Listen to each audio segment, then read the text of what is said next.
What is going on, guys? It is November 20th, 2022, the Sunday after week, whatever it is in college football right now. I lose track, y'all lose track. I don't care either.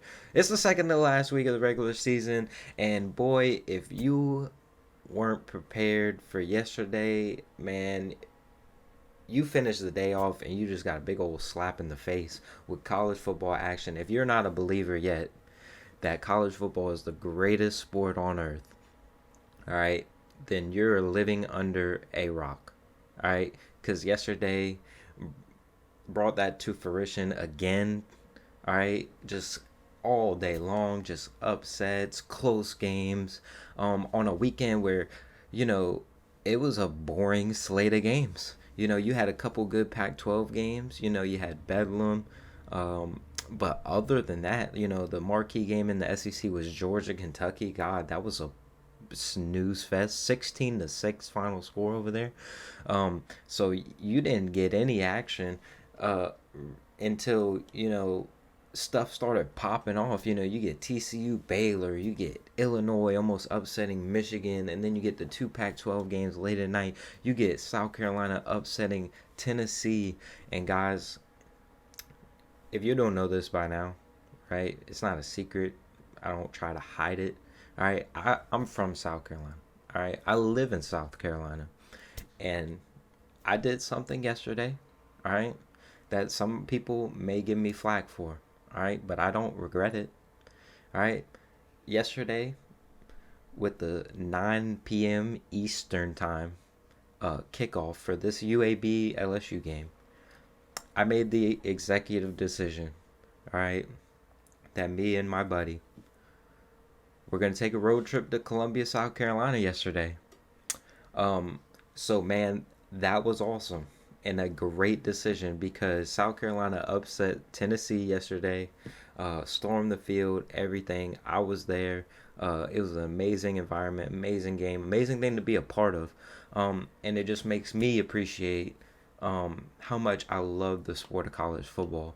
And it doesn't matter where it's at, what venue it's at, man. Every place has their own unique thing, and that is what makes college football. And that's why people are so addicted to it, and it's just an amazing sport where you can take a small population of people and come together as one unit, and it is just an amazing thing. And South Carolina does a great job with their game ops, and they have a great venue. And yesterday was an amazing experience, and I do not regret it one bit. It is definitely a moment I'm gonna remember for a long time. Um, that being said, LSU did play a football game last night. Um, Not a lot of people went to it. If you did go to it, you were a brave soul. All right, and I gave you a round of applause because you deserve it.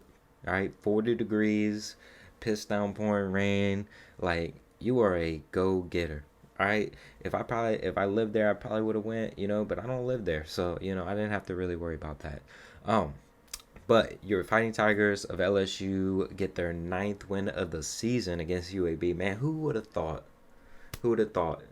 10 weeks ago, coming off the loss of Florida State, who would have thought? 9 wins in general, let alone 9 wins when you play UAB. You still got one game to go to finish off 10-2. Oh man, this season has just been a wild roller coaster of emotions. It started with the lowest of lows, and then highs to highs 2 weeks ago against Bama, and the unknown is here to be continued. You know, this team is one of those teams where you could go out and you could lose to UA, or you can go to lose to UAB, or you could go and beat Alabama. This is that team. You don't know what you're gonna get every Saturday, and that is why, once again, college football is an amazing sport because these are kids still, man, and they are inconsistent just like we are, and they make mistakes and have bad games. LSU literally scored 13 points last week against Arkansas, the worst defense in the SEC. And then you have Arkansas go and score 42 on Ole Miss It's like, what is going on? Like, you can't even explain this kind of things. But like I said, man, LSU did what they had to do yesterday. The bounce back game after the slow game against Arkansas, they bounced back in a huge way and really made it easy on me to where I could enjoy the South Carolina game at that. Because you bet you're behind. I was checking my phone and I seen it was 7-7. I was like, don't do this to me. All right, we can't have this happen. I want to enjoy this game. I want to enjoy this moment. Don't ruin it. All right, don't make me upset because you're struggling to be UAB. And what did they do? They just put it on them. All right, 41-10 final score. Jane Daniels was amazing. I went back and rewatched the game. I had a late behind night because of that. Rewatched the game. Running game was good. Jane Daniels over 100 yards rushing as well. The only thing you take away from this game really is Armani Goodwin announced he was out for the season, so that kind of sucks. Um, and also Josh Williams did not play, but that is not a big concern. That was just for more of just make sure he's ready for A&M. Nothing too concerned about that. Your starting center was out. Marlon Martinez played center last night and did a phenomenal job. Probably put a lot of LSU fans at ease. After the Florida State game, you're sitting there with Garrett Dellinger as your starting center, and that was a project that didn't go well. It cost you a couple times in the FSU game with bad snaps. So to have a reliable backup, didn't have any problems with the snaps last night with the wet ball cold, all that and factored in, and he did an amazing job. So that's good to know that Marlon Martinez can fill that role. But I would expect Charles Turner to be back next week. I expect LSU to be healthy completely last week. This game, we talked about the UAB running game. 48 yards rushing. All right, this team, Dwayne McBride is the nation's leading rusher. Yes, the nation's leading rusher had 34 yards rushing last night on 13 carries. UAB actually came out and slung the rock, and it really threw LSU a nice little curveball there. I don't think they were expecting, because my man came out there and was slinging that thing, and they drove down the field 2 times, and I was like, oh, this is not good. And luckily, Matt House, does what he always does. I'm not sure why I don't even just come to expect at this point that they're gonna start slow and then they make adjustments. It'll be fine. But I didn't, and I just was like, what the hell is going on? And then they come out and just pitched a shutout for the rest of the game, and it was no big deal because the offense couldn't be stopped. Like I said, Jane Daniels was amazing last night. Malik Neighbors was amazing last night. Keishon Butte did not play. He had the flu. So that meant Jack Bech got in the game. He had an amazing game. 3 catches, 61 yards. You get Mason Taylor involved after not having a catch against Arkansas. How do you not even get that kid a catch? After what happened against Alabama, how much you throw him the ball in general, how does that kid not get a touch against Arkansas? Like I said, that's in the past. We don't worry about it. It was a win. We don't care. One thing did rear his ugly head again last night. Dilbert, he's been kicking the ball at the back of the end zone, really hiding the special teams unit. And last night, he did not kick it in the back of the end zone. They gave up a 61-yard kick return. But how about your 5th-year senior, Jeray Jenkins, starting wide receiver, tracking that man down on special teams? That is the kind of stuff. That is what Jeray Jenkins is always going to be remembered for. All right, doing little stuff and sticking this thing out when he had any options. He could go play wherever he wanted, but he chose to stay here. All right, and he's not the star guy. All right, he's not going to lead the league in catches and be SEC Offensive Player of the Week and score 5 touchdowns, whatever. He's not that guy. But you know what he is? He's an LSU Tiger, man, and he bleeds purple and gold, and he'll do anything for that team, and you can see it. All right, and that's why he's a leader, and that's why he's one of my favorite players on the team, and I hope he's one of your favorite players. That's a great inspirational guy that you can look at and say, that's how I want my kid to play if he ever plays football or any type of sport, man. He just does things the right way. Really happy for Dre Jenkins last night on senior night. Like I said, man, these seniors have been through the ringer, the ultimate highs of the highs, 15-0, perfect season, national champions, to 2020, 2021, under 500, and then now you get to cap it off with what you've done this season. Like I said, man, we're already at 9 wins. This team has the potential to finish 10-2. Um, you know, 2 months ago, that wasn't even fathomable. Like, I couldn't even draw up any scenario in my head where that was possible. And this team just never quit. They just did exactly what they needed to do. They came to work every day and they just believed in each other, and it shows on the field that this team bought in finally, and they trust each other. And this is the first team, right? This is the collective group.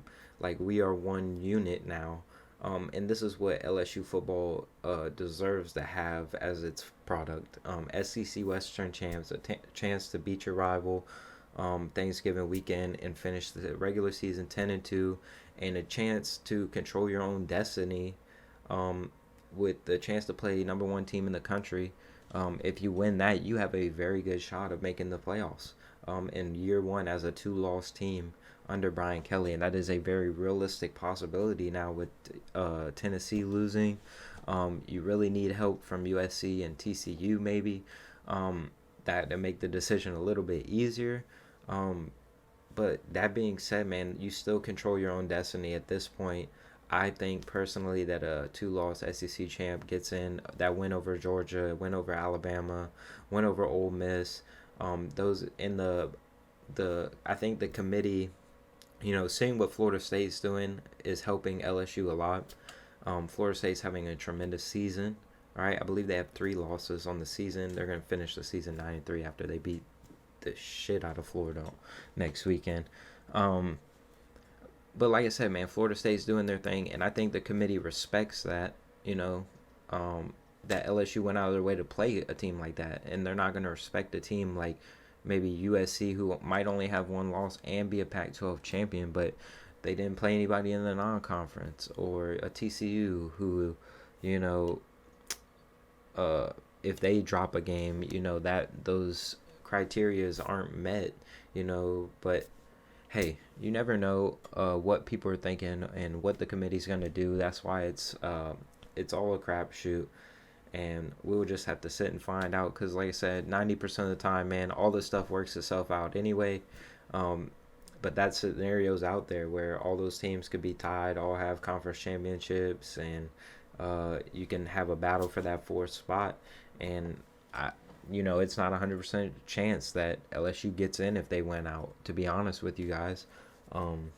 So actually controlling your own destiny is probably not a good word to use, but either way, man, if you were to cap this season off with the SEC championship, man, you couldn't have anything to hang your hat on, whether you make it to a playoff scenario or not. It's been an amazing season, an amazing roller coaster ride, and man, I couldn't be prouder to be an LSU fan at this point. That is all we're going to talk about today, man.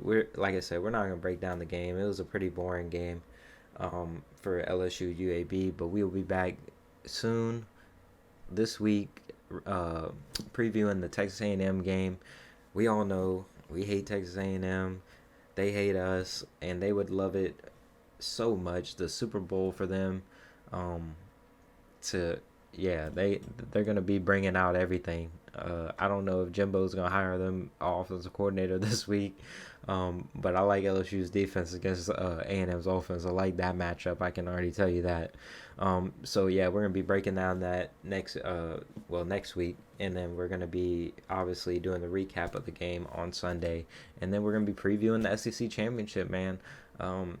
That is coming soon, and I can't wait for that. It's just been an amazing ride, and I appreciate you guys who have been along for the ride all season. Thank you guys, of course, always for watching. Please, please, please, if you are still watching this, please like the video, comment on it. Let me know what you guys think about the video. How can we improve, do different things? And make sure you subscribe to the channel. It's completely free. Guys, we hit 1,000 subscribers yesterday on Instagram. A huge accomplishment. We are officially over 1,000 on every single platform we have, except TikTok, but we're getting there. I'm a big TikTok guy now, trying to figure out how we're going to make that work.